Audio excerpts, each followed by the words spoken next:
Wolves will host West Ham United this weekend in the Premier League. Finally back at Molineux, and hopefully Wolves can get back to winning ways. Seems like things have slowed down a little bit since the FA Cup defeat against Coventry, but massive game, to be honest. And I think a lot of Wolves fans, probably including myself, are sort of downplaying how big this game could actually be. It feels like Wolves have been on the beach a little bit and things have started to slow down and maybe our season is over. But when you actually look at this game, if Wolves give it a good go and we win this match, Wolves will leapfrog West Ham United, who are currently actually sat in 7th in the league. So that's how close things still are at the moment in the Premier League. As always, be giving my thoughts ahead of the game, the latest team news. We'll look at the opposition perspective as well. But before we kick off, please go and check out our channel partners over at Football Prizes. A fantastic Wolves prize up for grabs this week with a Matheus Cunha signed and framed shirt up for grabs. Their prize draw ends next Wednesday, the 10th of April. So if you want to get involved in that, be sure to visit the link down below in the top of the description. But yeah, West Ham United this weekend for Wolves. Like I said, good to be back at Molineux after a couple of away games and obviously the international break before that as well. Look, the games against Villa and Burnley weren't fantastic. We look at the Burnley one in particular, which is the most recent game, where, in my opinion, Wolves just looked really, really tired.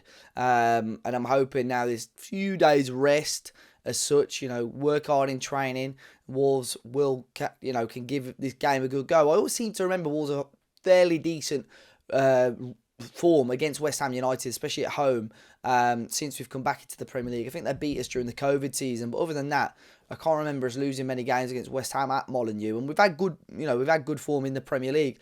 The main issue for Wolves has been a lack of creativity, especially with all the injuries of Hwang and Cunha and so on. But Cunha is obviously back in contention now, which is fantastic. I really hope that he's sharp or at least fit enough to start against West Ham on Saturday, but still part of me thinks he's not going to be 100% ready. But even if you can squeeze sort of 50 minutes out of him, 50, 60 minutes, I think that'd be absolutely huge for Wolves on Saturday. I just think, I don't mean this in a disrespectful way to the young lads, but I think if you start Leon Chiwomi or Nathan Fraser, it could genuinely be a long afternoon for Wolves. And I really hope if either of those do start, they completely prove me wrong. But, I've spoke about it a lot on the reaction videos. I'm sure you heard about it a lot on the Fans React. On the podcast, we had a little bit of a discussion about it, how it just doesn't seem fair that these young lads are being thrown in at the deep end. And, of course, in their long-term development, it might help them out, being so young and being thrown into Premier League football. But, for Wolves, this has really derailed our season with these fitness and injury issues. And obviously, for the first time, Gary O'Neill has almost bit back at the club. He made a comment about it in his post-match press conference after the game against Burnley as well. But we look at West Ham United. We might mention some of this sort of stuff on the opposition preview shortly. But you look at the Premier League table right now. I'll get it up on the screen. I'll include Chelsea and Bournemouth in this as well. So the top 12, really. I think Wolves, in an ideal world, aren't going to finish much lower. I don't think they'll finish lower than 13th. Which overall, at the start of the season, if someone said to you, you're going to finich 13th, then you'd be like, okay, fair enough. But ultimately, with the position that Wolves have got themselves in, that would still be a disappointment for a lot of Wolves fans come the end of the season. But like I said, if we beat West Ham United, because our goal difference is marginally better than theirs, and we have a game in hand on them, Wolves will be in a really, really nice position. Just the frustrating thing is that during the week, the likes of West Ham, even Manchester United last weekend, Newcastle, Brighton, all dropped points. If we beat Burnley, that would have been a huge opportunity for Wolves, and we would actually be in 8th place in the table. So, obviously Chelsea got a couple of games in hand. You expect them to at least grab a point in a couple of those or win one of those, and they would go ahead of us in the table. But Bournemouth have come into the equation now as well. It's a really, really intriguing battle. And I think, the battle for the Premier League title, the battle for the mid-table, and obviously the battle for the bottom three is going to be really interesting going into the sort of final stretch of the season. But it's really, really crucial that Wolves don't get left behind in this. And fingers crossed, Saturday will be a game to do so. West Ham just keep on chugging along, and they've got some unbelievable attacking, players. And Mikel Antonio just come back in. I know, again, a few Wolves fans turned their nose up at him. And I think any player like that would have been appreciated a lot more in the circumstances and situation that we're in now. But Paqueta, Kudus, Jared Bowen just seems to keep churning out goal contributions. So they are really, really solid side. And if we can keep those guys quiet, we've got a chance. But it really, really depends on the lineup that Wolves are able to put out. I mean, I will do a predicted lineup, but I really, really don't know how Gary O'Neill's going to line up because he completely surprised me. On Tuesday against Burnley. I think Saar once again will start in goal. A fantastic game for him at Turf Moor, which is interesting seeing some of the constant rumours about goalkeepers cropping up. A right wing back, I think it'll be Nelson Semedo. Centre backs, I will go with Totti. Bueno, I think, will come back in with Max Kilman in the middle. I think I've got a feeling it might be Doc on the left, Mario Lemina and João Gomez once again in the middle. And I got a feeling he might play Ryan Aitken a bit further forward. I'll go with Cunha to start. I think Gary O'Neill will really, really push Cunha to start. And Sarabia as well involved. But I think possibly, if he's not ready, I wouldn't surprise me to see maybe even Fraser come back in. It's going to obviously be Fraser or Chiromi. But I would be intrigued to see the lineup. I think Doc on the left, he might trust him a bit more than Hugo Bueno, who again, I just wasn't 100% comfortable with on Tuesday. But do let me know your thoughts on the predicted lineup. But it's a very, very difficult situation for Wolves to be in right now. But we will hand over now to the opposition preview. I spoke to Gio from the Hammers chat to get the lowdown on West Ham United, David Moyes' future, and if he thinks they'll get Europe again ahead of next season. So then, guys, delighted to be alongside Gio for today's opposition preview, looking ahead to get the West Ham perspective. Gio, thanks for jumping on Talking Wolves, mate. How are you? Yeah, I'm good. A little bit weirdly disappointed to only draw with Spurs. However, I think because of the way we got beat by Newcastle at the weekend, I've got like a hangover from that game. It's Wednesday, midway through the week. I'm still not over it, should be told, Davis. That result still annoyed me, so it's difficult to really sort of enjoy the point against Spurs. But I'm optimistic going into this weekend, truth be told. Yeah, I mean, looking at the Premier League table, I mean, we did a video obviously over on your channel if people want to check it out as well. And I was sort of quite pessimistic almost going into this game. And you said, do you not class it as a big game? I've looked at the Premier League table again, and if Wolves do win, they will probably, and we've got a game in hand on West Ham, we probably do leapfrog you on goal difference as well, which is, I didn't realise how close it still was. It feels like for Wolves fans, because we've had a bad couple of weeks throughout the FA Cup, a couple of poor results, feels like the season's almost done for us. But there is possibility. But give us a quick summarisation from your point of view on West Ham season so far and how you think you're doing. Results wise, fantastic. Watching wise, not so great. I think I'm pleased with where we are in the league table, the quarter final of the Europa League. I'm really happy with that. The football at times hasn't been great, although I have to admit I have enjoyed it more in the last month or so, basically since Michail Antonio returned from injury, and we've shuffled our attack around, and we've almost got sort of 4 attacking players on the pitch rather than 3. It's made a big difference. I found myself enjoying the football a lot more.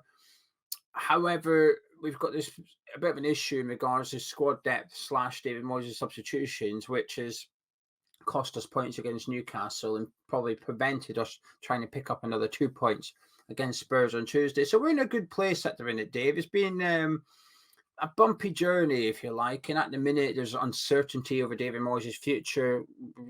His contract expires in the summer. We don't know if he's going to get a new one, etc., etc.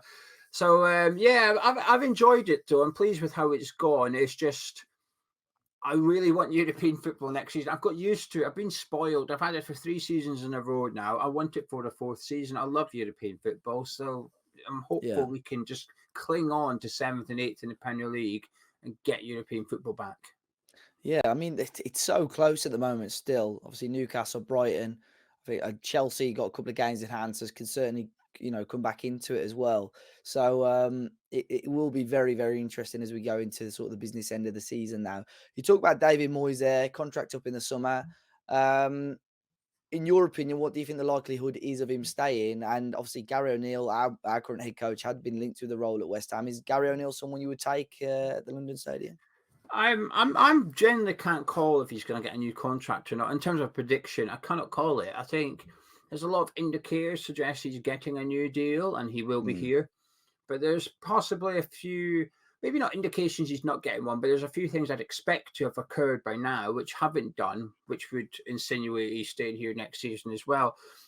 I think it's difficult, and I think it's maybe that the board just haven't decided yet. Maybe they're waiting to see. Which is, if you get us European football next season, you can have that new deal. But you Yeah. end up finishing ninth or 10th or even 11th, which is possible, Mm. and you're out the quarterfinal Europa League. Suddenly, it goes from at the minute, West Ham can go on and have an incredible season, which is winning the Europa League. We can have a good season, which is finishing seventh or eighth and getting European football next season. But we could also probably have like an okay season, which is finishing 10th and getting knocked out the quarterfinals of the Europa League. So, in terms of how good our season's been so far, that's been good. But how good will it be overall? That's There's a lot up for grabs actually. I think the slide between every situation, every scenario is quite significant. So I wouldn't Yeah. be surprised if the board are just waiting to see how David Moyes gets on between now and the end of the season. For myself, with Gary O'Neill, I wouldn't be against him. I've yet to see a name linked to us. I think that's the one I want. I haven't Yeah. seen it yet. There's not really been one. I don't think there's any obvious candidate, and it's not just us. You look at Liverpool, and you know Klopp going, and Xabi Alonso felt like the obvious one, and he don't want to go there. Well, he doesn't want to leave Leverkusen, but if it doesn't really feel like there's a massive pool of managers for some reason this summer to pick from. If we ended up with Gary O'Neill, I wouldn't be disappointed. I'd prefer him over Graham Potter, over Steve Cooper. So Yeah. I wouldn't be against it. He wouldn't be at the top of my list though, Dave. I think he's probably still a bit serving an apprenticeship to some extent in terms of I Premier know what League you mean. management. Yeah, I mean that was what our thoughts were. You know, when Lopetegui, our situation was slightly different because we had almost very little time to think about it as such. But when Lopetegui walked, there wasn't a great pool of managers there, and Gary O'Neill. And you know, brought it up himself. It felt like a bit of an underwhelming appointment, to be honest. And you know, he's proved us wrong so far, and you know, touch wood that can continue. But I think it will be a very interesting summer, especially if he doesn't get his own way in regards to some things which we discussed on your preview in regards to the transfers and so on as well. But West Ham, top players to be looking out for. I know you mentioned Antonio earlier on coming back into the team, but I mean, who else is in form that Wolves need to keep their eye on Saturday? Um, our attack is just fantastic. Alvarez is back for this game. He's been suspended for the last two league games. He's been a huge miss. Um, let's just say Calvin Phillips ain't up to it at the moment, but Edson Mm, Alvarez has been superb for us in midfield. So he'll partner Thomas Suchek, who's also been in good form himself, actually. But that while Antonio is important for us as the way we play, it's the other three behind him you've got to look out for. And Antonio will only last about an hour. He played all 90 minutes against Spurs, but he only lasted about an hour. He was just on the pitch for the remaining half hour because there was nobody to bring on. yeah. Moyes just could not / would not use his bench. So we've got 12 players for Saturday, and Mm, that's it. We might use Ben Johnson if required, but we've probably got our starting 11 and James Ward-Prowse on the bench, and that will be it. That will be our squad. He probably won't use others unless he really has to. But Kudus on the left hand side, Jai Boone on the right hand side, and Lucas Paqueta on the number 10. I have to pinch myself recently that I've got these three players at West Ham at the minute. They're all fantastic. They're all capable of scoring. Like we played Newcastle on Saturday, we scored three. They all either got a goal or an assist. All four of them. Antonio Paqueta, Kudus, and Bowen were involved in the goals. Bowen and Kudus with a goal and an assist each. They're just sensational. All four. Well, that three mm. are ridiculously good, and we've got like an attacking midfield trio of a Champions League side here. Look at the Spurs one, and maybe I'm a bit biased, but they had Brennan Johnson, Son, and Timo Werner, and I thought, would I swap them for my like West Ham? I'm not sure I would, And I thought, hang on, where do you stop with this? They're honestly fantastic, Dave. They're all capable of scoring. They're all capable of creating, and it's a pleasure to watch them because there's an expectation that at least one of them will go in the summer, and Lucas Paqueta will probably go into Man City.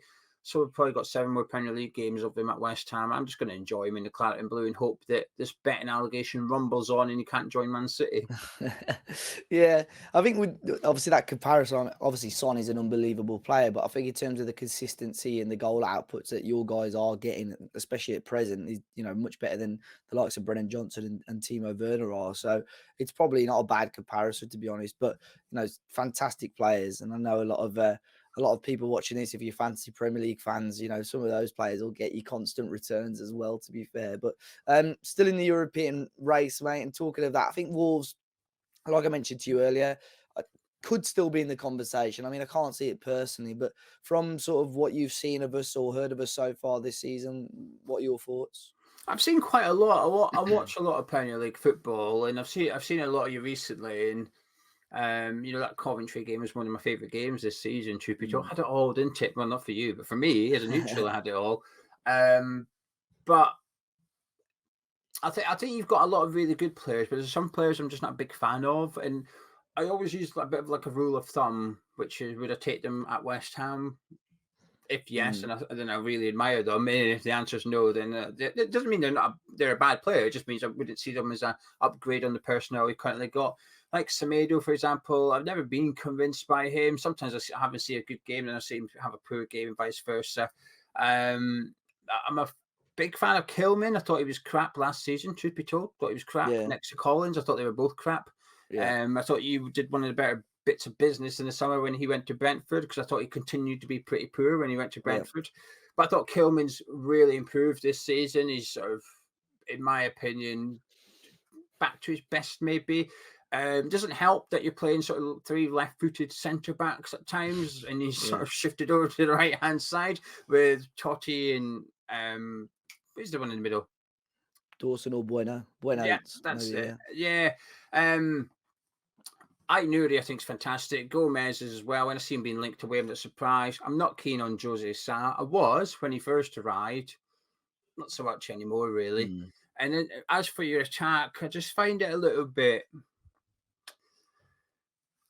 I don't know, toothless, maybe is the Mm. answer. I think Cunha, when he first arrived, I wasn't sure about him, but then he's got better this season. I think he's improved.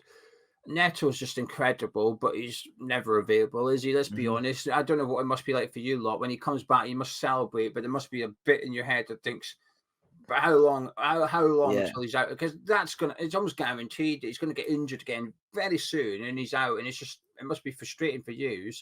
Huang, hit and miss a bit, I guess. Ariba, hit and miss. The young lads, I don't know their names. I've seen them both up front recently. Who was your last game against in the Premier League? I didn't see the one. I didn't see you play Burnley. Who did you play at the weekend? Villa at the weekend. We Was that had on TV? yeah, we had Then I watched Chiwomi up that front. one and Yeah, the young lad Chiwomi up front. Yeah, just lost. Like, I don't blame yeah, him, but he's just, you can tell he's like a young kid. And it's not his fault. And do you know something? Credit to Gary O'Neill for giving the young lads an opportunity rather than trying to shoehorn a senior player in there and just play like a mm, midfielder up front kind of thing.